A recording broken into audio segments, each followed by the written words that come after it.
nome do Pai, do Filho e do Espírito Santo. Amém. Inspirai o Senhor as nossas ações, ajudai-nos a realizá-las, para que em vós comece e para vós termine tudo aquilo que fizermos. Por Cristo, Senhor nosso. Amém. Santa Maria, Mãe de Deus, rogai por nós. Em nome do Pai, do Filho e do Espírito Santo. Amém. Muito bem, uma boa noite, alegria estarmos juntos no nosso programa ao vivo mais uma vez. E o tema de hoje é a questão da irascibilidade. Como é que a gente faz para ter paciência, para suportar as coisas da vida? Porque, claro, muita gente começa a sua vida espiritual, sua vida de conversão, deixando de lado os pecados mais rudes, os pecados mais toscos, né? A pessoa se converte. Antes ela estava no álcool, nas drogas, no sexo desregrado, comendo demasiadamente, apegado ao dinheiro, avareza, às vezes até com corrupção, com ladruagem, roubando, passando a perna nos outros, mentindo, fazendo esses pecados, que são os primeiros pecados que a gente tem que enfrentar. Foi sobre esses primeiros pecados mais rudes que eu fiz aquele primeiro volume do livro Olhar que Cura, há mais de 10 anos, que estou aí devendo para vocês o segundo volume até hoje. Tudo bem, já entendi, eu já prometi várias vezes, mas está difícil. Está difícil parar para escrever, né? Paciência. Tenham paciência, é o tema da aula de hoje. Mas enfim, vamos aí. Depois, né, a gente tem que enfrentar, a primeira coisa que tem que enfrentar, e esse vai ser o primeiro capítulo do segundo volume, né, tem que enfrentar a questão da ira, ou seja, a irascibilidade. Por quê? Porque você vê pessoas convertidas, às vezes, por exemplo, religiosos, religiosas, pessoas, monges, monjas, que estão há anos se dedicando a Deus na vida de oração e já deixaram aqueles pecados grosseiros, não fazem mais nada disso, levam uma vida bastante regrada, bastante decente, porém, não mexe comigo. Ou seja, não façam injustiça, por mínima que seja, né? Quem foi que pegou esse negócio aqui que era meu? Quem foi que... É assim, pronto, aí a raiva. Você sabe o que ele me disse? Olha, você não sabe o que é que eu estou sofrendo. E etc, etc. E aquela irascibilidade, né? Aquela perturbação constante. Não é fácil, né? Não é fácil a gente combater essa realidade da ira. E no fundo, nós sabemos que a ira, ela vai, digamos assim, estar domada, né, por intervenção da graça divina. Isso é a passagem da terceira para a quarta morada, né? A carta de São Pedro, se não me engano, segunda carta de São Pedro, ele coloca um itinerário, né, de uma série de virtudes que são para nós muito importantes, né? Ele diz assim, 2 Pedro, capítulo 1, versículo 5. Por isso mesmo, dedicai todo esforço para juntar à vossa fé a fortaleza. Veja só que ele vai fazer aqui uma escala da fé até chegar à virtude maior, que é a caridade, né? A caridade, o amor divino, sobrenatural. Então, nos vários passos da fé para chegar lá na caridade, ele diz assim, que juntar a vossa fé à fortaleza, a fortaleza o conhecimento o domínio próprio a constância. Essa palavra constância aqui é a hipomoné, que está aqui no original grego, que às vezes é traduzido como paciência. Mas está bem traduzido como constância, porque no fundo, paciência, constância, nada traduz realmente o que é essa questão da hipomoné, essa paciência. A constância, a piedade é a fraternidade é o amor. Então vejam que no meio do caminho entre a fé e o amor está lá a paciência. Vai ter que ir de passo em passo, mas vai ter que passar por esta paciência, uma paciência infusa, uma paciência sobrenatural, uma paciência divina, que marca a entrada da pessoa no caminho da santidade. Quando você, que começou o seu caminho de fé, seu caminho espiritual com a fé, foi crescendo de fé em fé, até chegar a uma caridade mais perfeita, mais sublime, mais elevada, você já tem um pouco de caridade. Claro, se você está em estado de graça, você tem a caridade. Mas a caridade ainda não apareceu na sua plenitude. Pois bem, no meio do caminho tem essa realidade da paciência, da hipomoné.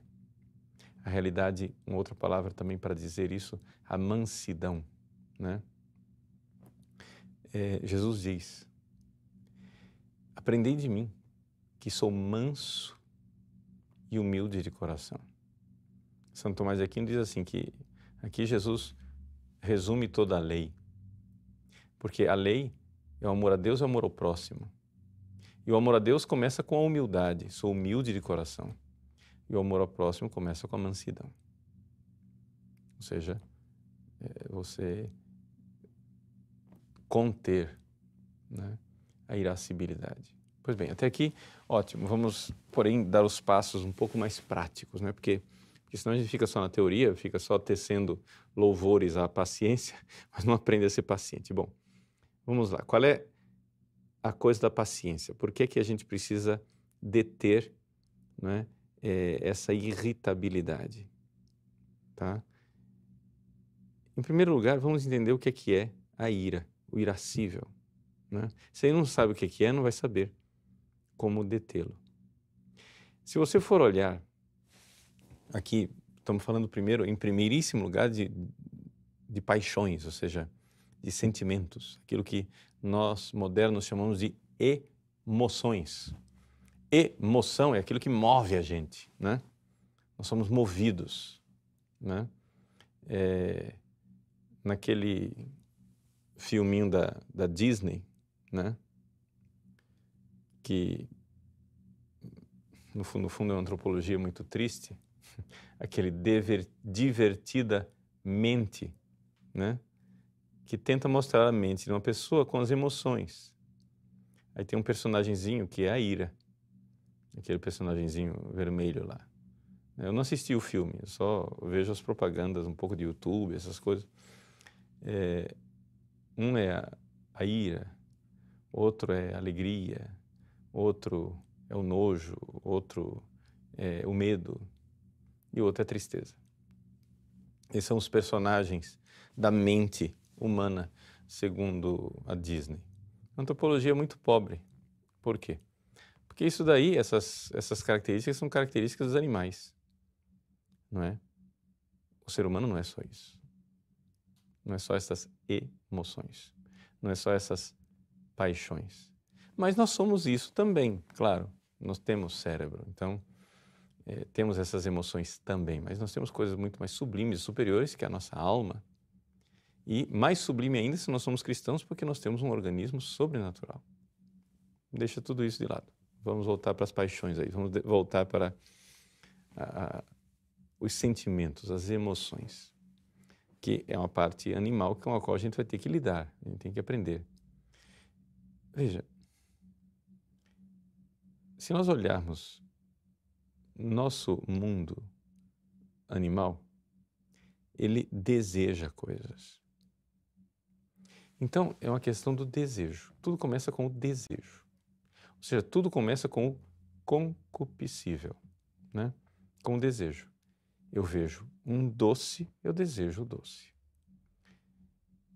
Eu vejo, né, um espeto de churrasco e me dá água na boca, eu quero o churrasco. Eu vejo copo de vinho, de cerveja, de uísque e desejo aquilo. Eu olho para uma mulher e desejo também. Tudo isso é desejo. Todas essas coisas são o concupiscível em ação, não é? Podem acontecer pecados com essas coisas, como por exemplo a gula, né? A falta de sobriedade, a embriaguez, né? Pode acontecer o sexo desregrado, a luxúria, adultério, essas coisas. Então, com o concupiscível, é possível ter pecados. O que acontece é o seguinte, é que os pecados do concupiscível, geralmente, eles são um pouco mais vergonhosos. Então, a pessoa, ela fica envergonhada de ter um desregramento sexual. Ela fica envergonhada de não se deter diante de um copo, de um prato de comida. Mas, quando a pessoa sofre uma injustiça e ela se destempera e sobe aquela raiva, aquela coisa que eu vou fazer justiça, isso, que é a ira, pode se disfarçar como uma espécie de virtude. Não, é que eu sou muito justo, eu só gosto das coisas certas, eu não suporto esse tipo de baderna, eu não tenho paciência para esse tipo de confusão, etc. E esse desregramento interior, veja, até agora eu não estou falando de pecado, eu estou falando de desordens, né? Essa desordem interior, ela pode passar por virtude para muitas pessoas. Mas de onde ela vem? Santo Tomás de Aquino, seguindo a filosofia de Aristóteles e analisando profundamente o nosso ser, ele nos chama a atenção para o fato de que o princípio da ira é o mesmo do desejo. Ou seja, a única diferença que há entre o desejo e a ira é que entre o objeto desejado e a pessoa que deseja se interpõe ali uma dificuldade. Ou seja, eu quero o bife, mas alguém vem e pega o meu bife. Então aquele bem que eu desejava, que estava fácil, que estava ali na minha frente, aquilo lá ia ser o quê? Uma desordem chamada gula. Aí eu quero o bife. Aí alguém vai e pega o bife na minha frente. Né? Ou seja, é o desejo que encontrou uma dificuldade. Ou seja, qual é o objeto do nosso desejo? É o bem, né? Que no caso aqui, já que é um desejo animal, é um bem irracional. Nem sempre é um bem no sentido verdadeiro da palavra. A gente só tem um bem no sentido verdadeiro da palavra quando esse bem é um bem racional. Quando você enxerga que a coisa é boa. O seu cachorro, ele não é racional, então ele não vê os verdadeiros bens. Então, veja só, eu desejo uma coisa. Eu desejo não chegar atrasado para fazer o programa ao vivo. Mas, de repente, o trânsito me atrapalha. Veja, eu tenho um desejo. Mas o trânsito começou a me atrapalhar.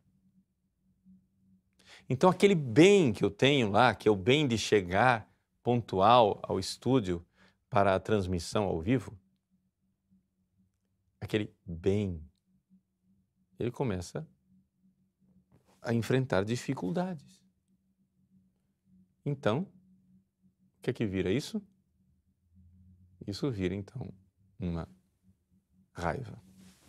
Ou seja, o bem, vamos à linguagem filosófica, o bem tornou-se árduo. O bem tornou-se difícil. Eu quero chegar pontualmente. Trânsito no meio. Árduo, dificuldade. Vem a raiva. Vem a irascibilidade. Então, veja, parece que eu estou dizendo uma coisa óbvia, mas aqui nós estamos diante de um fenômeno que Deus fez, claro, foi Deus quem fez a ira, para que nós tivéssemos energia de buscar o bem quando ele está difícil, e isso se torna uma virtude, como por exemplo a fortaleza, né? Eu vou alcançar o bem, eu vou fazer aquilo que é possível para, sei lá, defender a minha família, ou alcançar a santidade, ou transmitir o evangelho aos 4 cantos da terra, tudo isso eu preciso de energia para estas coisas.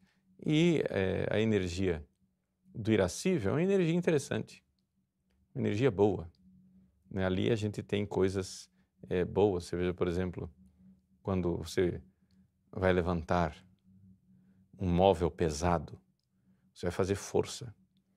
Quando você vai fazer força, é como se você juntasse uma raiva dentro de você. Você faz para levantar aquilo. A ira tem uma função boa, né? Então, quando as coisas são difíceis de alcançar, a gente procura essa energia do irascível dentro de nós. O problema é o seguinte, é que chega uma hora que a questão já está resolvida e o seu irascível continua rodando. Por exemplo, vamos supor, o exemplo que eu estava dando, estou atrasado para o programa ao vivo. Hoje eu não me atrasei, mas estou pondo aqui um exemplo. Estou atrasado para o programa ao vivo por causa do trânsito. O programa era às 21 horas, horário de Brasília. São 21h05, ainda estou dentro do carro. E a raiva torna-se inútil a partir desse momento. Por quê? Enquanto, digamos assim, ainda faltava tempo para o programa, uma certa raivinha de pressa, digamos assim, isso ajuda você. Não, rápido, vamos lá, força. Isso te ajuda a chegar a tempo. Mas agora já são 21h10, a essa altura do campeonato. Você já atrasou. Está consumado, não vai mudar nada a situação. Você continua insistindo que eu quero chegar a tempo, mas, meu irmão, mas não vai voltar na máquina do tempo. O relógio já passou. Você não vai mais começar no horário. Mas a sua ira continua rodando lá porque você continua desejando o impossível. Meu irmão, inclina a sua cabeça diante de um decreto da divina providência que permitiu que você se atrasasse para o seu bendito programa. Esquece. Acabou. Já foi. Vai ter raiva de quê? Para que ficar batendo a cabeça na parede? A parede não vai virar porta. Então veja, onde que está o princípio da ira? O princípio da ira está no desejo. Se você está com raiva, a primeira coisa que você tem que fazer para deter a sua raiva é começar a se perguntar, mas o que é que eu estou desejando mesmo? Eu estou desejando não ser careca.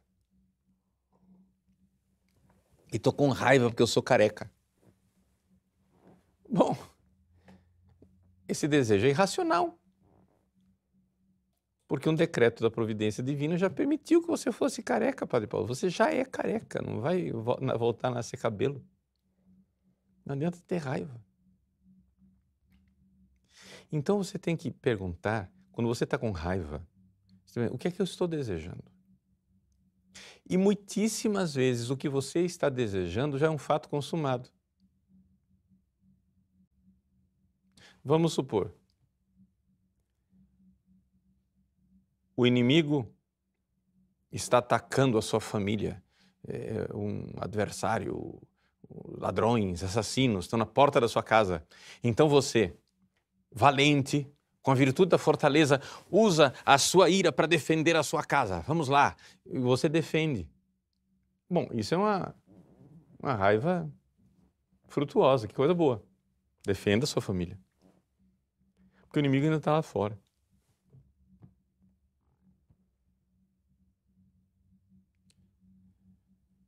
Mas você chega em casa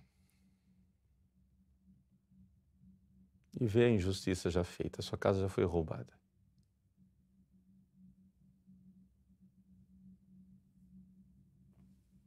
Chama a polícia, faz o BO. Mas você ficar agora desejando o quê? Vingança? Desejando desejar os objetos de volta, tudo bem, então você reza para a polícia encontrar os assaltantes e restituírem os objetos. Mas não adianta você ficar agora batendo a cabeça na parede, desejando que aquilo nunca tivesse acontecido, já aconteceu.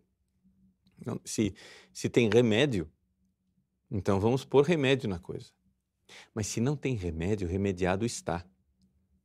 Veja, o grande problema da irascibilidade das pessoas está exatamente na irracionalidade dos desejos.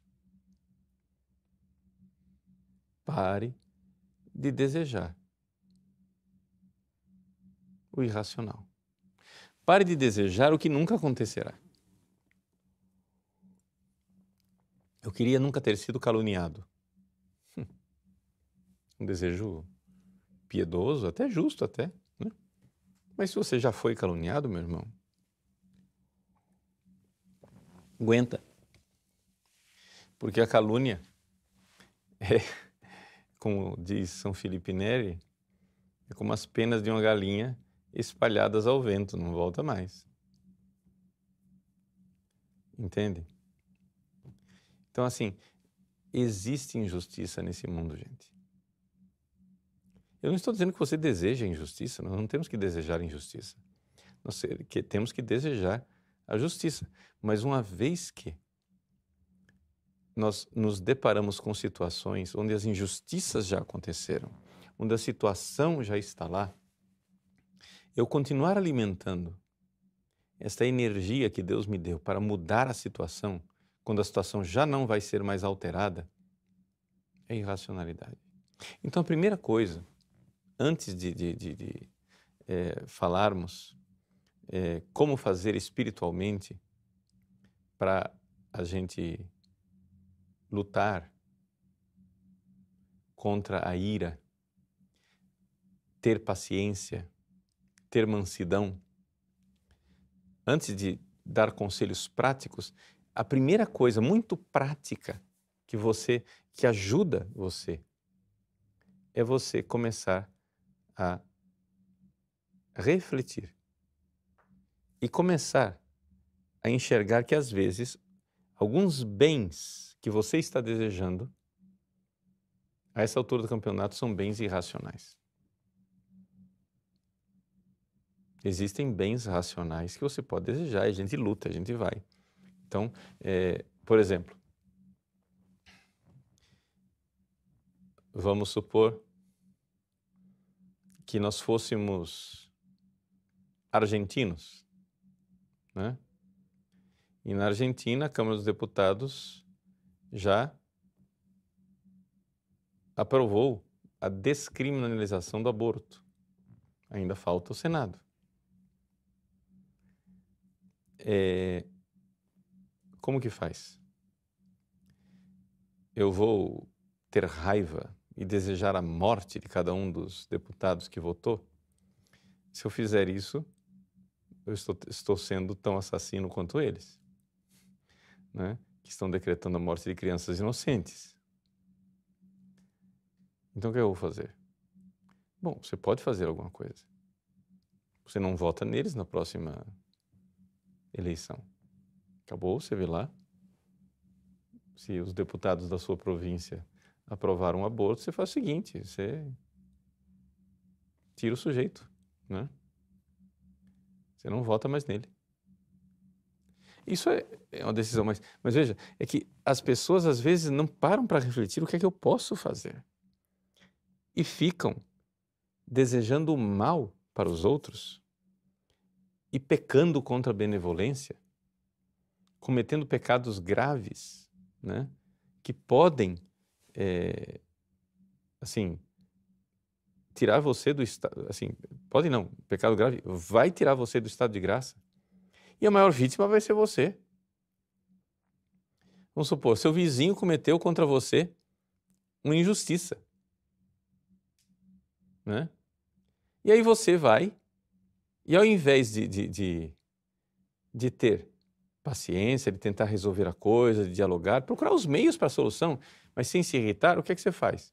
Você peca gravemente desejando a morte dele, que esse desgraçado morra enforcado nas tripas dele. Bom, quem foi a maior vítima dessa história toda? Foi você, porque você perdeu o céu e mereceu o inferno com essa impaciência. Então vamos lá, vamos entender, né, que são os desejos irracionais, ou seja, eu tenho um desejo animal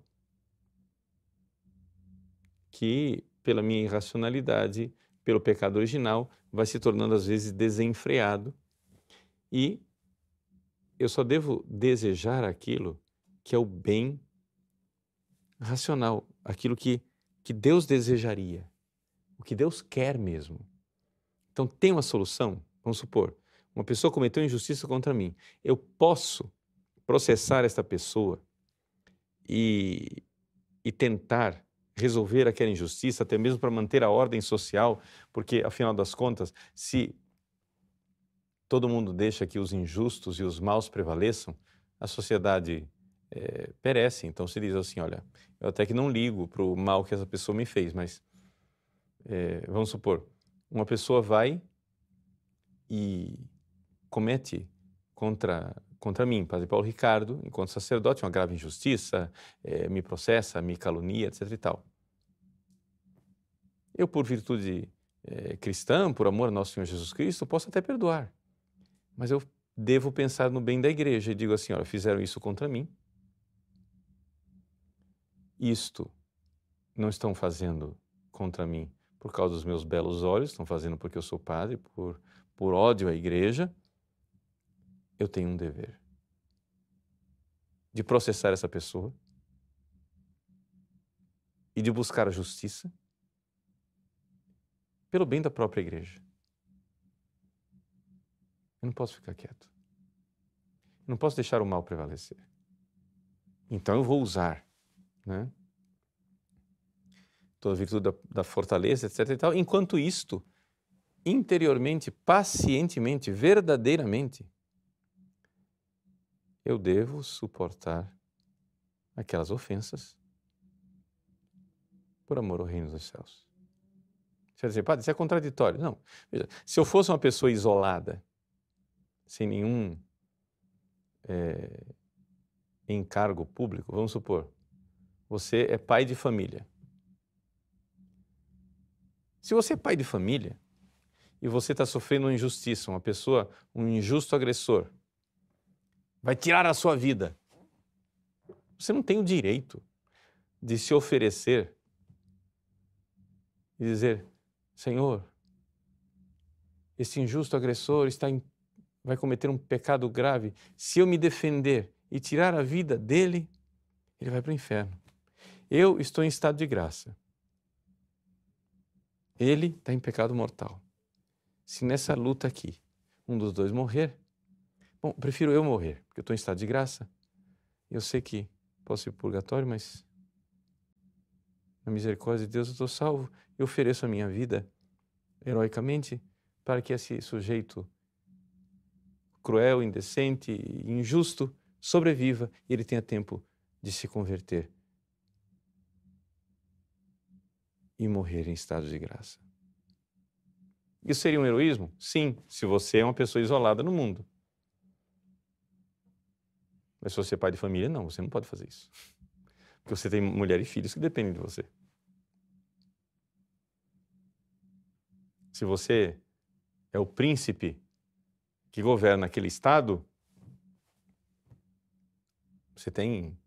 a nação vai perecer se você perecer. Então você não tem direito de fazer isso. Tem gente dependendo de você.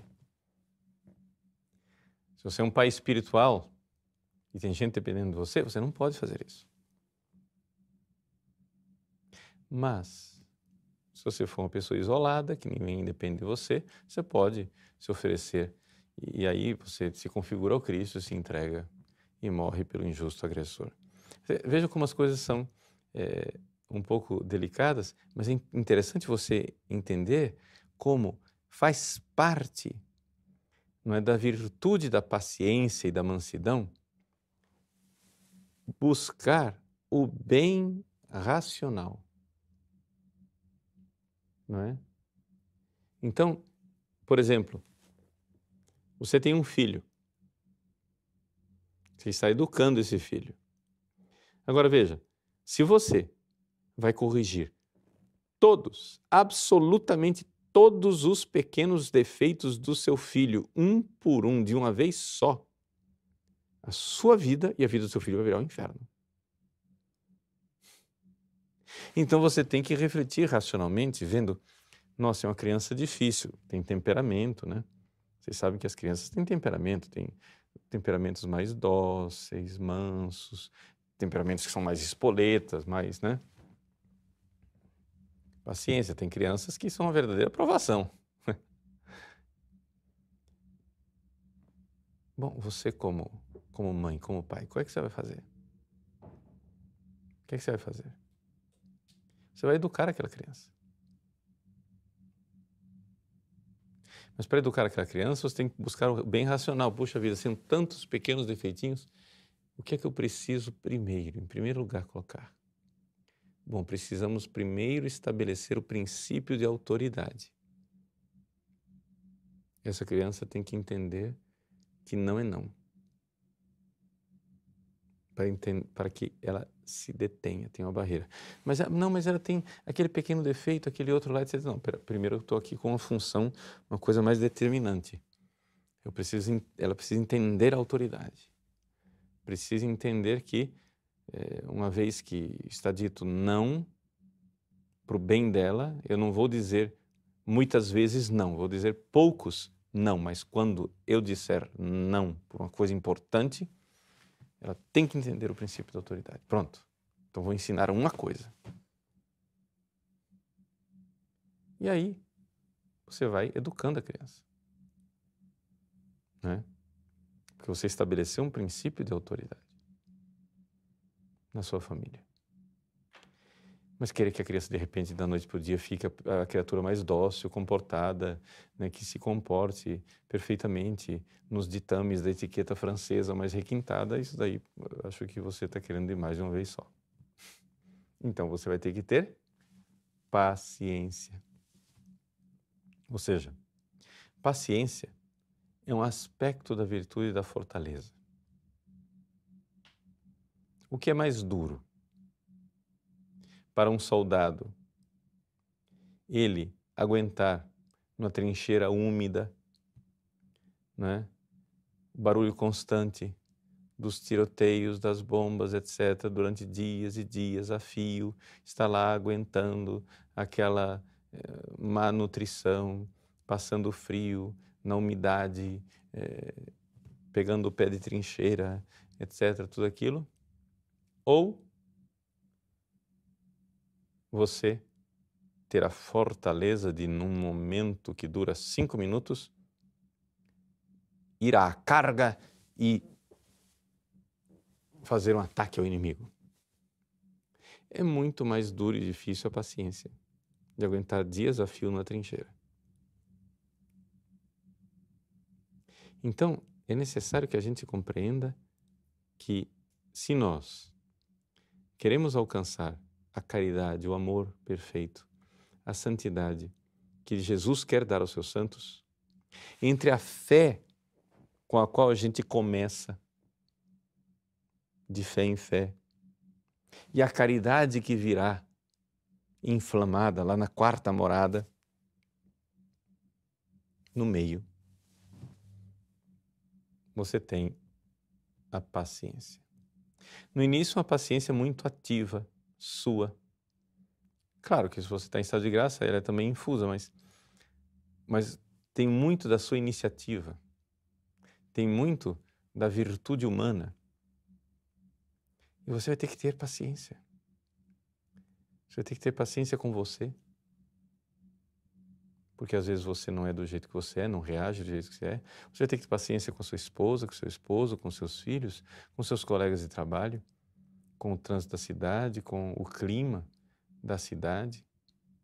Você vai ter que ter paciência com a situação política do seu país, com a situação política do planeta. Não, mas como? Não, gente, se vai ser um protesto, então você vai lá e faz alguma coisa. Mas enquanto você não está fazendo alguma coisa, vai ter que ter paciência. né? A paciência não quer dizer aqui que você não vai fazer nada, vai deixar a injustiça crescer, não é isso. Muita gente não sabe apreciar a virtude da paciência. Só acontece o seguinte: os homens fortes, verdadeiramente fortes, são pacientes.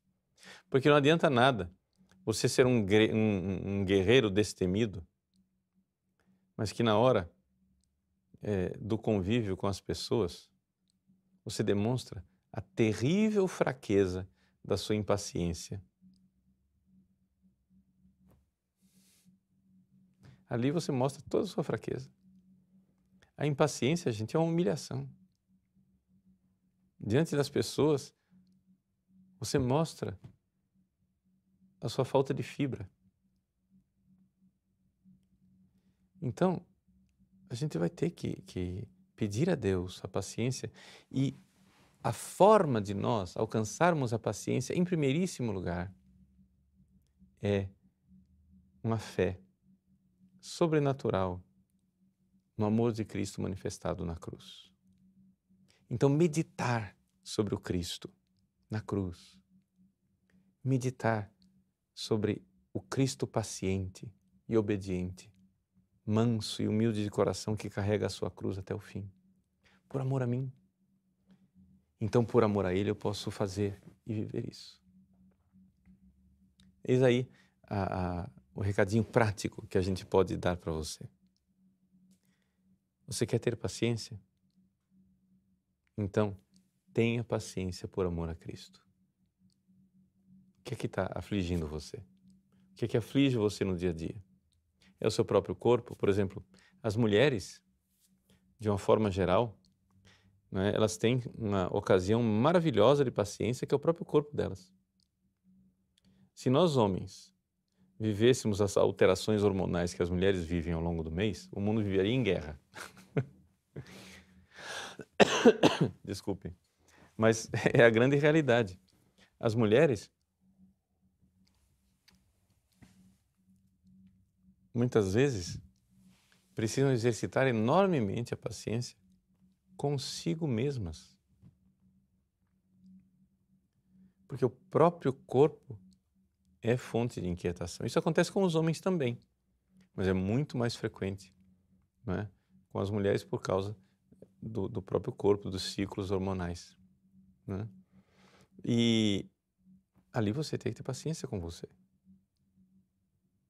Você tem que ter paciência com as pessoas com as quais você convive. Se você quiser ter família, não é possível haver família sem paciência. Por quê? Porque, a não ser excluído o caso de que você seja um dos 3 membros da Sagrada Família, Jesus, Maria e José, eu acho que as outras pessoas vão testar a sua paciência. Não tem como aí. Se você vai viver no meio dos seres humanos aqui, você vai ter que ter paciência. Então, o que você vai fazer? Você, por amor a Cristo, olha para sua esposa, olha para o seu marido, olha para os seus filhos, né? Chega e diga para Jesus: Jesus, essa criatura não está merecendo a minha paciência. Mas vós mereceis, Senhor. Dai-me a vossa santa paciência, o vosso coração manso e humilde. A Virgem Maria, que exemplo luminoso de paciência. Todos os santos, essa paciência infusa, essa paciência que é dada por Deus, mas que antes de ela se manifestar milagrosamente, né, na passagem da 3ª para a 4ª morada, ela vai ter que se manifestar suadamente no nosso dia a dia. Você vai ter que segurar as rédeas do cavalinho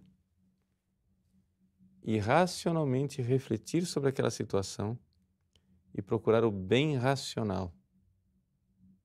De enxergar que é verdade, eu estou sofrendo uma injustiça, mas agora, neste momento, não tenho o que fazer, a não ser oferecer e amar o Cristo e pedir a Ele um coração transformado.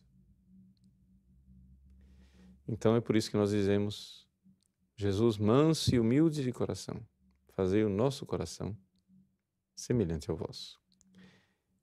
Nós vamos agora fazer um pequeno intervalo para dar uma ocasião de você dialogar um pouco conosco sobre esse tema, porque eu sei que aparecem situações e na vida, no dia a dia, você talvez queira que eu tire alguma dúvida. Eu só peço a vocês que vão fazer as perguntas, por favor, que não façam perguntas detalhadas demais, porque isso aqui não é um confessionário, tá? Então, assim, vamos fazer perguntas, claro, específicas, que ajudem você, mas não é necessário, né, também a pessoa se expor com detalhes e minúcias naquilo que são as situações que você tem que enfrentar, tá bom? Então, vamos fazer um breve intervalo.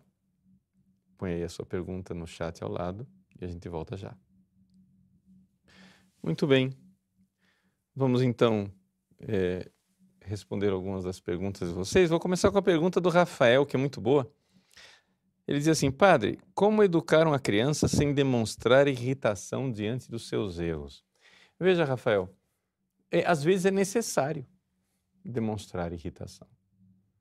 Só que acontece o seguinte, você tem que entender, vamos descrever aqui o processo. Tem lá no nosso curso sobre as doenças espirituais, quando eu falo da ira, você vê que aquela criança precisa de uma correção. Vamos supor que você seja santo. Vamos aqui demonstrar um caso teórico de um santo, né? Ou real. Se você é santo, é real, mas digo teórico. No caso aqui, porque eu estou supondo que você não é santo. Tudo bem. Desculpa a presunção, mas uma parte das pessoas que estão ouvindo isso aqui não é santo. Então, o caso teórico de um santo. O santo, ele tem paciência. Ele vê a criança errar. Mas ele vê que ela precisa ser corrigida. Aí ele, com isenção de ânimo, na paz, na tranquilidade, pensa, pede a Deus inspiração e diz: como é que eu vou corrigir essa criança? Eu vou corrigir de tal maneira, assim, assim, assim, assim. Ah, muito bem. Então vamos lá. Aí ele vai e decide o que ele vai aplicar como correção. Mas na hora de transmitir isso para a criança, muitas vezes é necessário que você, sem perder o controle, mas que você manifeste o seu descontentamento com uma certa irascibilidade. Isso não é pecado. Essa é a chamada ira boa. O próprio Santo Tomás de Aquino descreve isso, né, que a pessoa, a ira, ela é ruim quando ela é antecedente.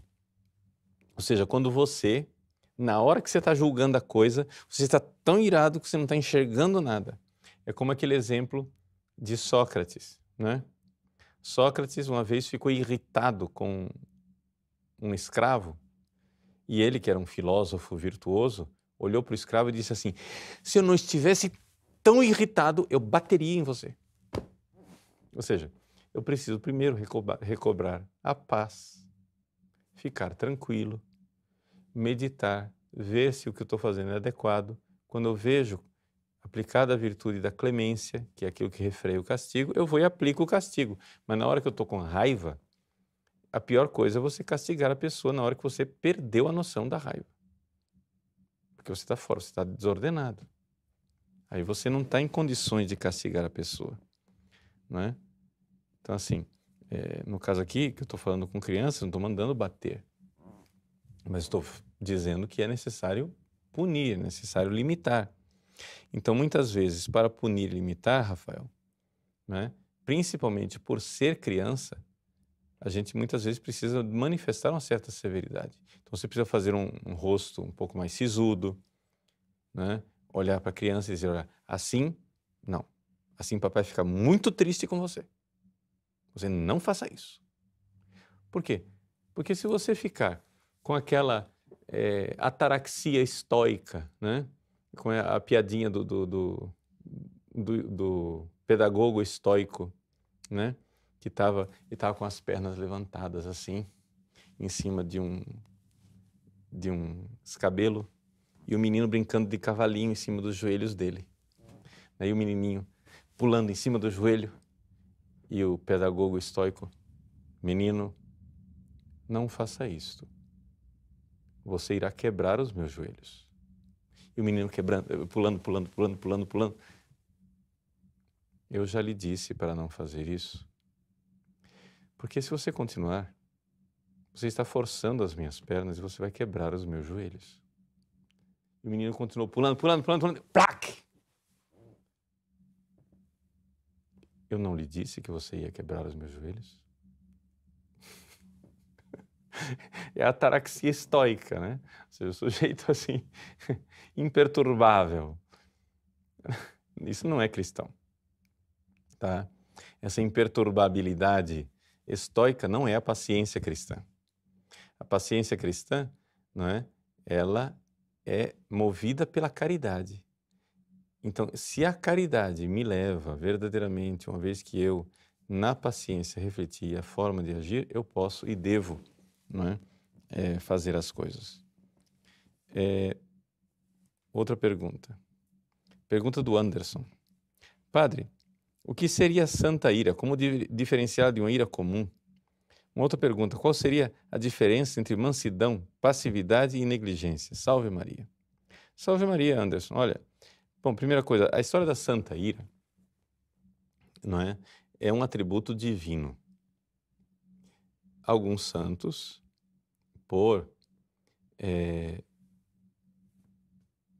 como o profeta, né, Elias, né, o zelo, zelatus sum, com zelo da ira de Deus, ele se foi instrumento divino para manifestar a ira divina, mas isso são coisas raras.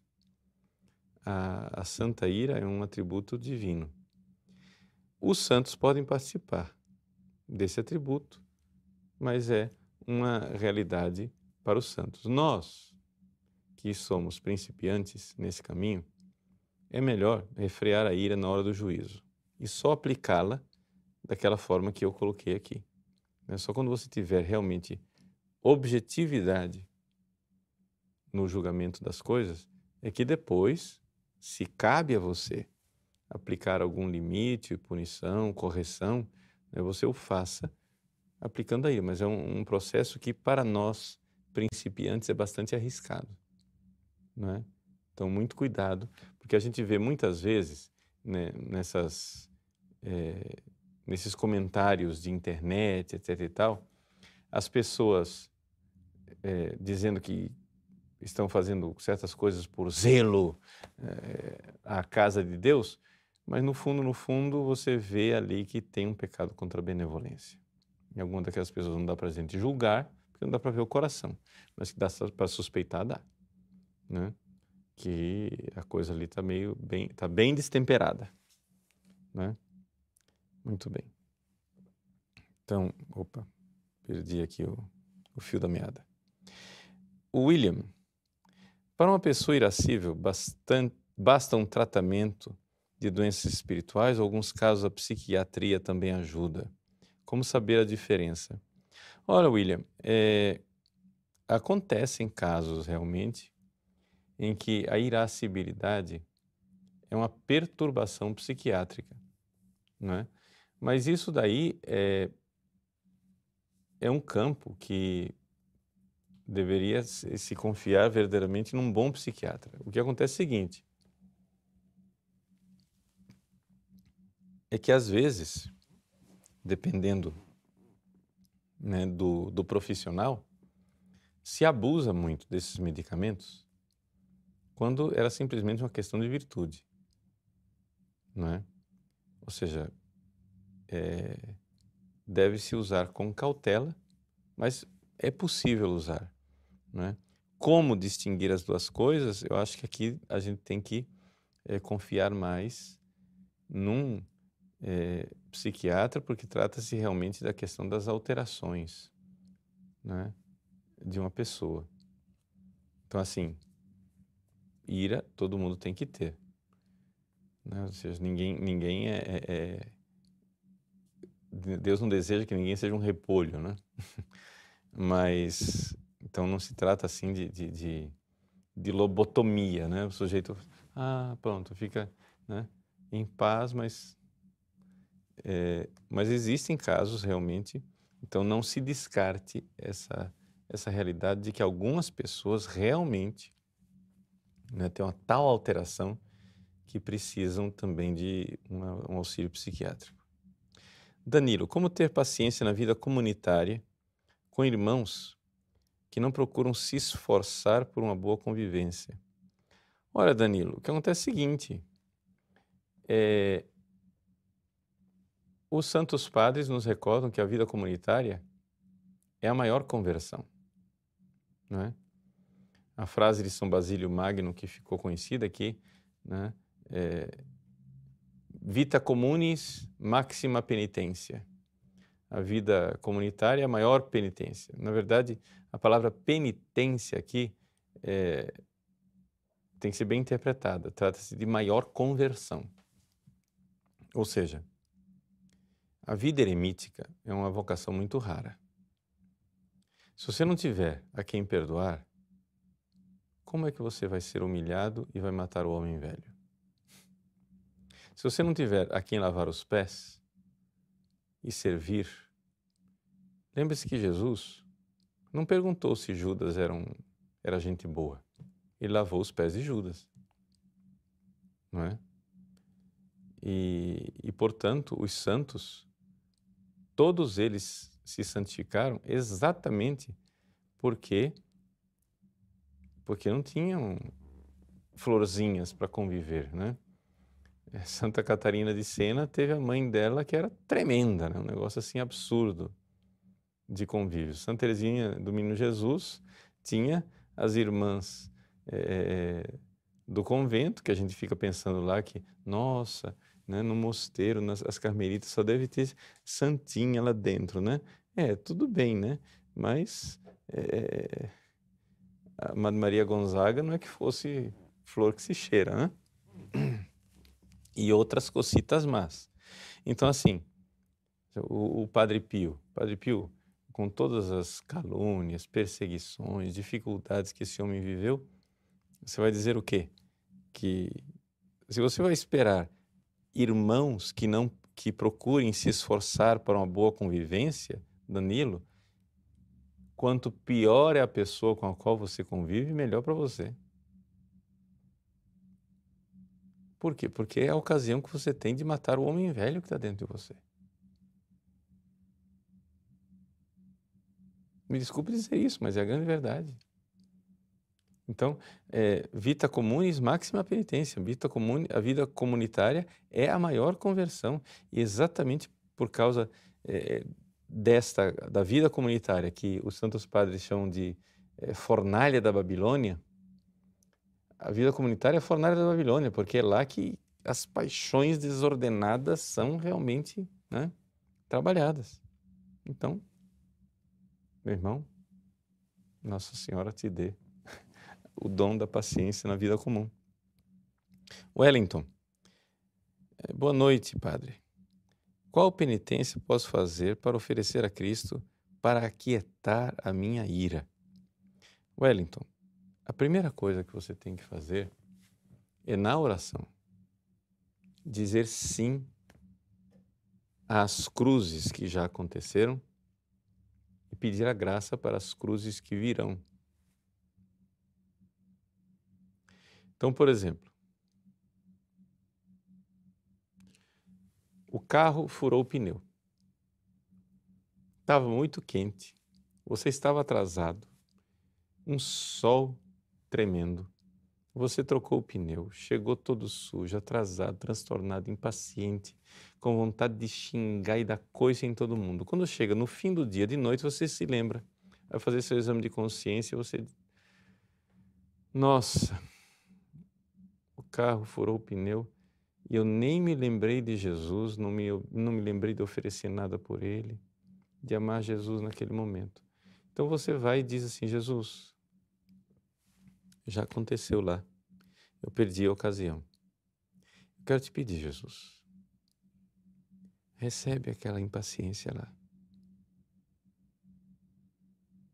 e me dá a graça de na próxima vez, dai-me a graça de na próxima vez eu me lembrar de vós. Não permitais, Senhor, que eu me esqueça de vós. Então, desde agora, Jesus, eu digo sim às cruzes que virão e que serão inevitáveis. Veja, Jesus disse assim: quem quiser me seguir, renuncie a si mesmo, tome sua cruz dia após dia e me siga. O que ele estava dizendo quando ele disse isso? Ele estava falando da hipomoné, da paciência. Ele está dizendo exatamente que a caridade é paciente. A caridade é paciente. Então não é possível nós chegarmos a uma caridade ardente sem as contrariedades, sem as humilhações, sem as misérias do dia a dia. Se você continua esperneando, buscando um jeito de ser santo, sem precisar ter paciência com o traste que mora do seu lado, você não vai ser santo nunca. Mas se você toma a cruz do dia a dia, não quer dizer que nós devamos aceitar tudo. Quer dizer que existem coisas que pelo bem comum, né, e pela própria caridade você precisa corrigir nas outras pessoas. Mas saiba, existem muito mais coisas com as quais você deve ser paciente, com esse coração de Cristo, que é o coração manso e humilde. Então, neste último programa do mês de junho, mês do Sagrado Coração de Jesus, dizemos a Ele: Jesus manso e humilde de coração, fazei o meu coração semelhante ao vosso. Deus abençoe você. Em nome do Pai, e do Filho, e do Espírito Santo. Amém.